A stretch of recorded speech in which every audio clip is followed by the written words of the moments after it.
If you want to identify the diagram of a plant cell just by looking at the diagram, then you need to focus on these labelings. First of all, here I have a diagram of a plant cell. Okay, so I hope दिख रहा हो. Okay, so सबसे पहली चीज़ जो तुम notice करोगे इस diagram में वो है सेल वॉल.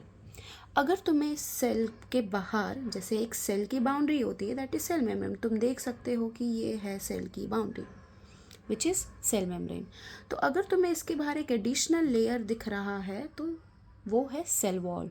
तो अगर किसी सेल में सेल वॉल है दैट मीन्स वो प्लांट सेल है. दूसरी मेजर चीज़ जो तुम देखोगे वो है न्यूक्लियस. न्यूक्लियस अक्सर सेल के सेंटर में होता है, बट यहाँ पे तुम देख सकते हो न्यूक्लियस जो है साइड पे है, मतलब it is shifted towards periphery. अब ऐसा क्यों है? क्योंकि तुम्हें दिख रहा है कि ये सेंटर में बड़ा सा वैक्यूल है. वी ऑल नो वैक्यूल जो है प्लांट सेल में स्टोरिंग का काम करता है, इसीलिए वो लार्ज होता है. ओके, सिंस वैक्यूल लार्ज है इसीलिए न्यूक्लियस सेंटर से शिफ्ट होकर पेरीफेरी पे आ जाता है. So that's the reason why nucleus is shifted to the periphery. तो अगर डायग्राम में तुम्हें न्यूक्लियस पेरीफेरी पे दिख रहा है दैट मीन्स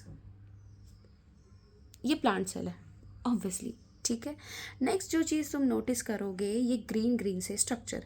अगर डायग्राम ब्लैक एंड वाइट है तो ऑब्वियसली तुम्हें ये सारी चीज़ें हाईलाइट नहीं होंगी, but in case if colourful है तो I think so it becomes very easy to identify whether the cell is plant cell or animal cell. So in case if the diagram is colorful, so you can identify the green color structures which is nothing but the chloroplast, जो obviously animal cell में नहीं होता है. ठीक है, but even if the diagram is black and white, you can, if the diagram is थोड़ा सा clear, so you can observe the internal features of chloroplast and you can identify that this cell is a plant cell because it is having chloroplast. Okay, so this is the diagram of a plant cell which I referred to make this video. Thank you.